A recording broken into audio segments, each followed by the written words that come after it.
Olá, boa tarde. Neste fim de ano, o Jornal da Justiça, primeira edição, está fazendo uma retrospectiva dos principais julgamentos em plenário virtual que marcaram 2023.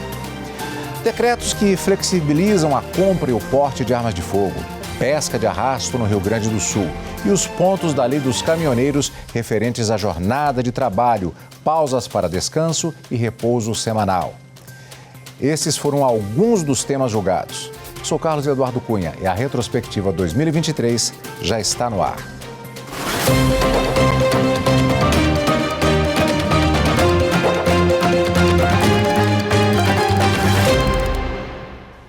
O Supremo concluiu em julho, em plenário virtual, o julgamento de ações contra decretos que flexibilizavam a compra e o porte de armas de fogo editados pelo ex-presidente da República, Jair Bolsonaro. O repórter Renato Rosa acompanhou a decisão. Confira. O julgamento foi no plenário virtual. 5 ações de partidos políticos questionaram na íntegra 4 decretos, todos de fevereiro de 2021, editados pelo ex-presidente Jair Bolsonaro. De acordo com os autores da ação, as medidas flexibilizavam o comércio e o controle de armas de fogo e munições no país. Por decisão liminar, a ministra Rosa Weber suspendeu trechos dos decretos, atendeu em parte os pedidos. Agora, no mérito, a suspensão foi confirmada por unanimidade. Rosa Weber destacou que os decretos, ao reformularem a Política Nacional de Armas, excederam aos limites constitucionais inerentes à atividade regulamentar do chefe do Poder Executivo. Esses atos estatais, ao inovarem na ordem jurídica, fragilizaram o programa normativo estabelecido na Lei 10.826, que inaugurou uma política de controle responsável de armas de fogo e munições no território nacional.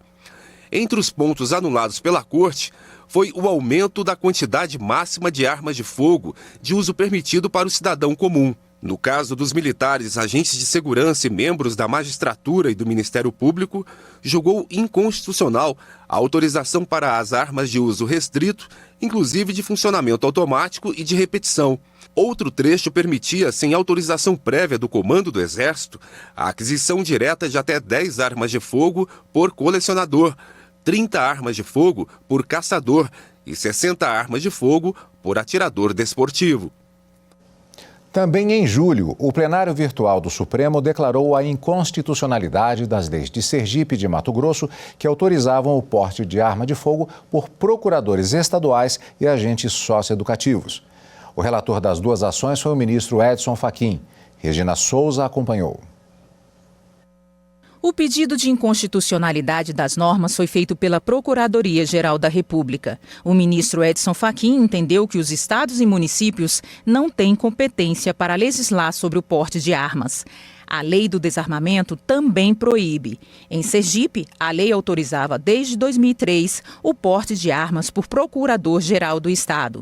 Já a lei de Mato Grosso permitia o porte de arma por agente de segurança socioeducativo. Neste caso, o relator entendeu que o porte de arma de fogo por agentes de segurança socioeducativos contraria a Constituição no que se refere à proteção dos direitos das crianças e dos adolescentes. A decisão foi unânime. No mesmo mês, o plenário virtual do Supremo Tribunal Federal declarou constitucional o Estatuto Geral das Guardas Municipais. Rossini Gomes traz as informações de como foi a decisão. A ação foi movida pela Associação Nacional dos Agentes de Trânsito do Brasil. A entidade pedia a declaração de inconstitucionalidade de partes do Estatuto Geral das Guardas Municipais, entre eles o poder de atribuição de atividade fiscalizadora de trânsito. A associação alegava que a iniciativa de dispor sobre o regime jurídico dos servidores públicos municipais era de competência privativa do chefe do Poder Executivo Municipal. O relator, ministro Gilmar Mendes, explicou que o Estatuto preserva a autonomia dos municípios, pois deixa a cargo de cada um a criação das guardas municipais e a definição de sua estrutura e funcionamento, desde que observadas as normas gerais. Quanto ao poder de polícia de trânsito, o ministro Gilmar Mendes observou que ele pode ser amplamente desempenhado pelo município e, se necessário, delegado, conforme previsão do Código de Trânsito Brasileiro. Gilmar Mendes ainda ressaltou que também não há impedimento para que a Guarda Municipal exerça as funções adicionais às previstas constitucionalmente, como a fiscalização do trânsito. E fechando o primeiro bloco da nossa retrospectiva sobre os julgamentos em plenário virtual, vamos conferir que a Justiça Militar Estadual pode decretar perda de posto e graduação de militares por qualquer tipo de crime. O STF decidiu que a sanção pode ser aplicada no sistema de valores e no Código de Ética Militares. A reportagem é de Amanda Mustafa. A decisão do STF foi tomada no julgamento do recurso extraordinário com agravo com repercussão geral. No recurso, um policial questionava a decisão do Tribunal de Justiça Militar de São Paulo, que havia decretado a perda da graduação após ele ser condenado pela Justiça Comum por violência doméstica e disparo de arma de fogo. O policial defendia que a Justiça Militar só poderia declarar a perda da graduação de praças em crimes militares. Em sessão virtual do STF, o colegiado acompanhou o voto do relator do processo, o ministro Alexandre de Moraes, pela negativa do recurso. Segundo o relator, a hierarquia e a disciplina são indispensáveis ao funcionamento regular das instituições militares. No voto, Moraes citou o trecho do parecer da Procuradoria-Geral da República, que afirma que integrantes de corporação militar devem primar pela respeitabilidade da instituição e preservar o decoro que rege a caserna, que se traduz em um alto padrão de comportamento moral e profissional. A seguir, na retrospectiva 2023, vamos conferir a decisão que proibiu a pesca de arrasto no Rio Grande do Sul. Voltamos em instantes.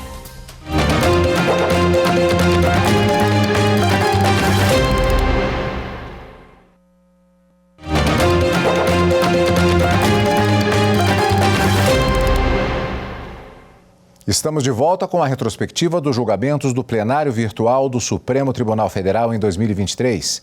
Em julho, os ministros determinaram a reinclusão de dados sobre feminicídios e mortes causadas por agentes de segurança pública no Plano Nacional de Segurança Pública e Defesa Social. Os indicadores foram retirados em 2021 por um decreto do ex-presidente Jair Bolsonaro. Carolina Chaves traz as informações de como foi o julgamento.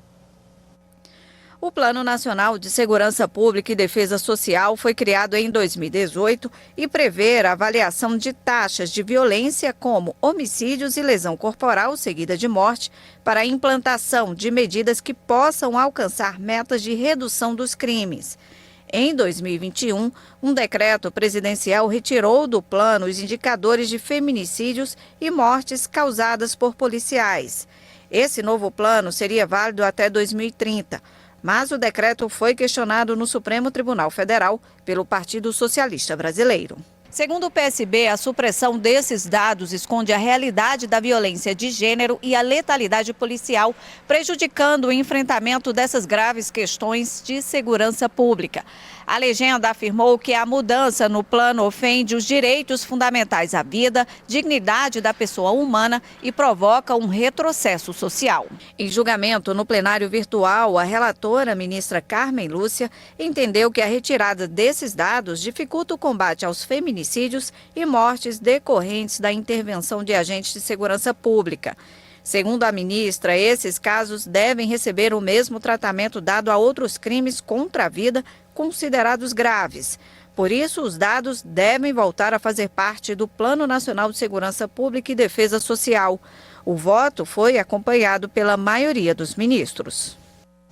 No começo do mês de julho, o Supremo decidiu que é válida a forma de pagamento dos plantões aos policiais civis de Pernambuco, estipulada pelo programa Jornada Extra de Segurança. A repórter Daniela Ramalho acompanhou como foi a votação em plenário virtual. A Confederação Brasileira de Trabalhadores Policiais Civis, autora da ação, argumentou que o governo estadual exigia uma carga horária excessiva dos agentes sem a devida remuneração.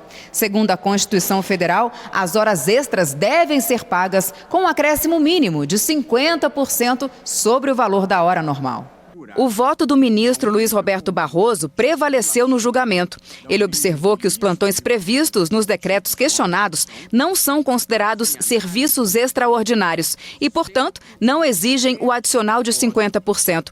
Ele explicou que esses plantões são parte de um programa de adesão voluntária, no qual os policiais se comprometem a trabalhar em um período específico e recebem uma remuneração previamente acordada.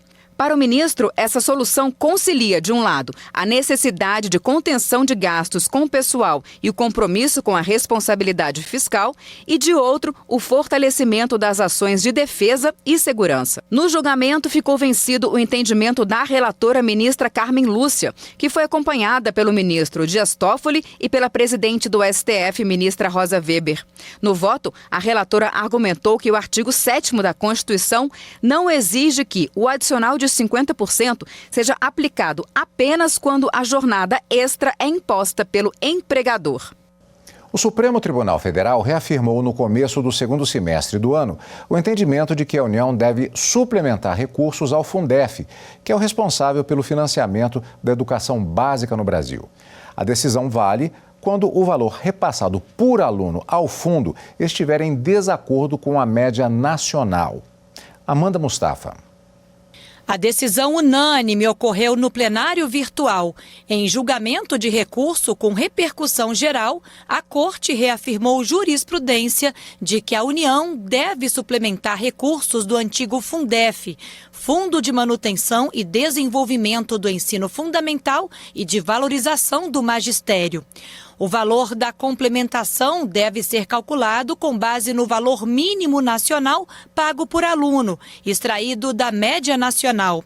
O caso teve origem em ação na qual a Prefeitura de Dirceu Arcoverde, município do Piauí, cobrou da União a complementação da transferência de recursos do Fundef referentes aos anos de 2001 a 2005. O município alegou que o cálculo efetuado pela União causou um prejuízo superior a R$2 milhões para a educação. O Tribunal Regional Federal da Primeira Região condenou o governo federal a restituir todos os valores relativos ao débito pelo erro de cálculo dos repasses. Em recurso extraordinário ao STF, a União defendeu que o cálculo da suplementação considerasse a média entre a receita e o número de alunos de cada estado e do Distrito Federal e não a média nacional. Argumentou também que a decisão do TRF1 ao determinar o repasse dos valores à conta específica do município junto ao fundo não respeitaria a ordem de precatórios. Aqui no Supremo, o relator ministro Luiz Roberto Barroso voltou pelo provimento parcial. Segundo ele, caso o montante não esteja de acordo com a média nacional, a União tem o dever de suplementação de recursos.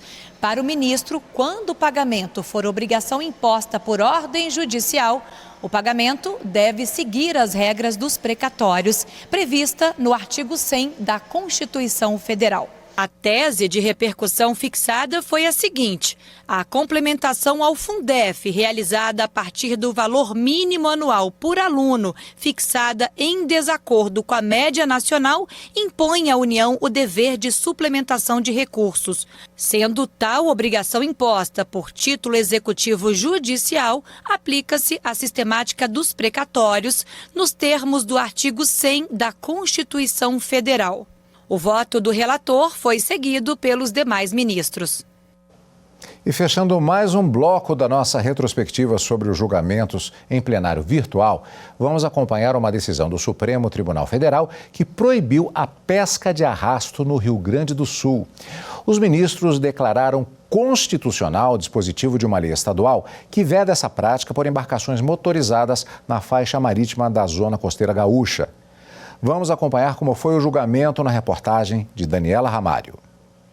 A pesca de arrasto é prejudicial aos ecossistemas marinhos, de acordo com a Organização das Nações Unidas para a Alimentação e Agricultura. E não recebe este nome à toa. Ao serem jogadas ao mar, as redes arrastam tudo o que está pela frente, como pequenas espécies de peixe, tartarugas e até animais marinhos maiores. O tema terminou no Supremo Tribunal Federal. De acordo com a presidente do STF, ministra Rosa Weber, a Política Nacional de Desenvolvimento Sustentável da Aquicultura e da Pesca proíbe toda e qualquer modalidade de técnica de pesca predatória. Agora, no Rio Grande do Sul, esta prática está proibida. Pesca de arrasto, não mais. O Supremo Tribunal Federal declarou constitucional o dispositivo de lei do Estado do Rio Grande do Sul que veda a pesca de arrasto por embarcações motorizadas na faixa marítima da Zona Costeira Gaúcha. O colegiado julgou improcedente o pedido formulado na ação direta de inconstitucionalidade pelo Partido Liberal. A presidente do Supremo, ministra Rosa Weber, afastou a alegação de que lei estadual afrontaria a competência do Congresso Nacional para legislar sobre bens de domínio da União. Segundo a ministra, a norma se enquadra em competência concorrente da União, dos estados e do Distrito Federal para legislar sobre pesca, fauna, conservação da natureza, defesa dos recursos naturais e proteção do meio ambiente, que está no artigo 24 da Constituição Federal. No próximo bloco, nossa retrospectiva 2023 vai lembrar que o STF autorizou a realização de concurso público para o preenchimento de cargos dos estados e municípios em recuperação fiscal. É daqui a pouco.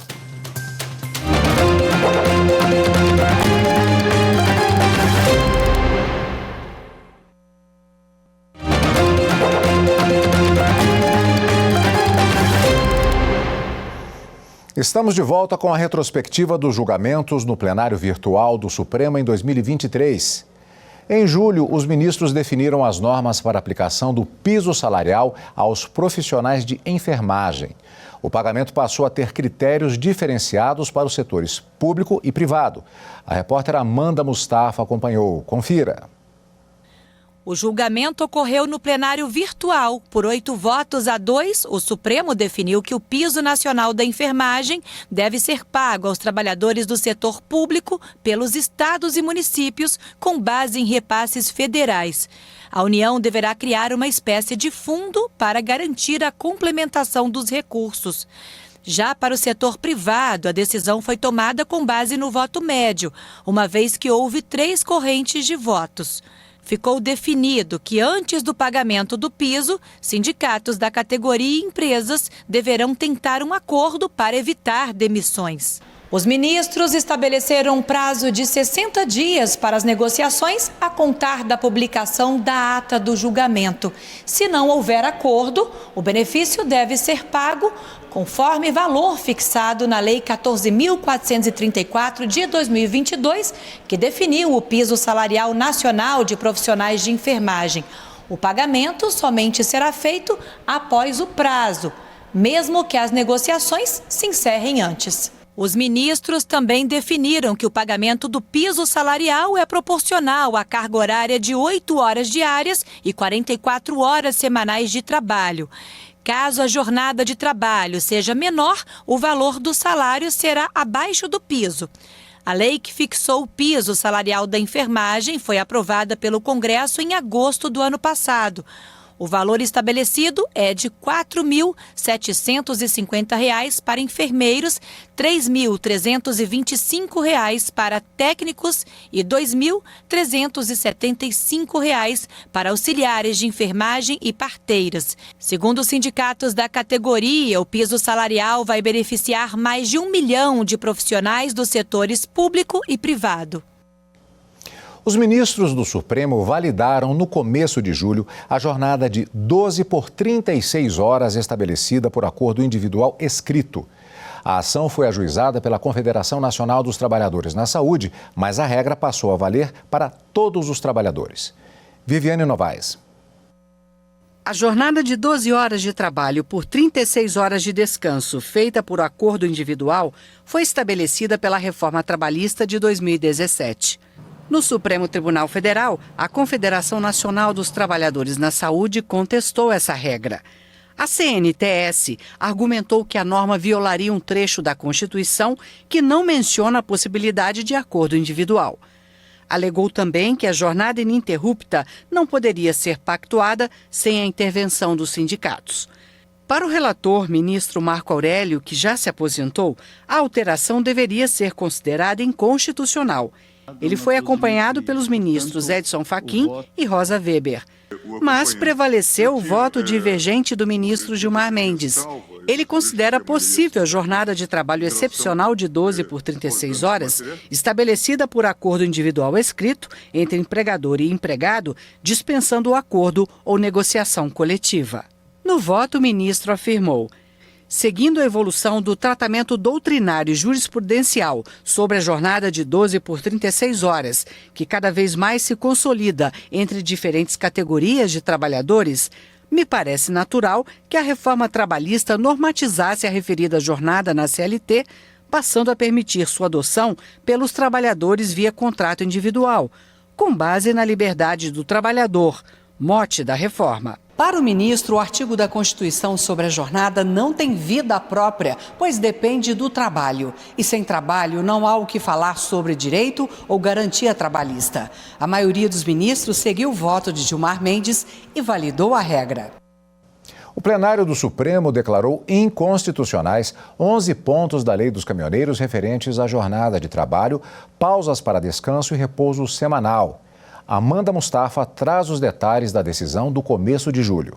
O julgamento no STF da ação direta de inconstitucionalidade concluído no plenário virtual anulou 11 pontos da lei de 2015. A principal mudança é a que definiu que o tempo em que o motorista de caminhão espera para a carga e descarga da mercadoria deve ser considerado como jornada de trabalho ou computado como hora extra, assim como o tempo gasto com a fiscalização. O período de descanso de 11 horas seguidas deve ser obrigatório a cada 24 horas de trabalho. E não é permitido repouso no veículo em movimento, mesmo quando a viagem é feita com revezamento de 2 motoristas ao volante. Segundo o relator, ministro Alexandre de Moraes, que foi seguido pela maioria dos ministros, os trechos da lei dos caminhoneiros derrubados pelo STF tem relação direta com a saúde do trabalhador. Na decisão, o Supremo manteve a obrigatoriedade do exame toxicológico para os motoristas e validou o dispositivo que autoriza a prorrogação da jornada de trabalho por até 12 horas, seguidas de descanso de 36 horas. No mesmo mês, por unanimidade, o STF autorizou a realização de concurso público para o preenchimento de cargos nos estados e municípios em recuperação fiscal. Renato Rosa traz as informações da decisão. A Associação dos Magistrados Brasileiros, AMB, e a Associação Nacional dos Membros do Ministério Público questionaram vários pontos de uma lei complementar de 2021, que estabelece o Programa de Acompanhamento e Transparência Fiscal e o Plano de Promoção do Equilíbrio Fiscal. A norma que alterou trechos da Lei de Responsabilidade Fiscal e da lei que instituiu o regime de recuperação fiscal prevê contrapartidas para que estados e municípios possam aderir ao regime e pagar dívidas com a União. O relator, ministro Luiz Roberto Barroso, considerou válidos quase todos os dispositivos questionados. Em relação a 2 pontos, ressaltou que as normas são constitucionais. Segundo a decisão, estados e municípios que aderiram ao regime de recuperação fiscal podem realizar concurso para preencher cargos vagos. Para isso, os investimentos feitos com recursos públicos especiais, vinculados ao Poder Judiciário, aos tribunais de contas e às funções essenciais à Justiça, foram excluídos do teto de gastos. Para o ministro, submeter a reposição de cargos à autorização prévia de órgãos federais afronta a autonomia de estados e municípios. Barroso observou que não se trata da criação de novos cargos, mas apenas da nomeação de novos servidores para cargos já existentes. O relator destacou: limitar até mesmo o provimento de cargos vacantes em serviços públicos como saúde, educação, segurança pública, assistência social, funções essenciais à justiça e outros, atingirá precisamente a parcela da população que mais depende desses serviços, os mais pobres. Também ressaltou que o uso dessas verbas não pode estar vinculado ao pagamento de despesas obrigatórias, como custeio de pessoal. Elas devem ser destinadas a investimentos em melhorias efetivas dos serviços públicos. O julgamento foi no plenário virtual. Por unanimidade, os ministros seguiram o voto do relator. E a nossa retrospectiva de hoje fica por aqui. Nós voltamos amanhã com mais algumas decisões importantes que marcaram os julgamentos em plenário virtual durante o ano de 2023. Espero você. Tchau!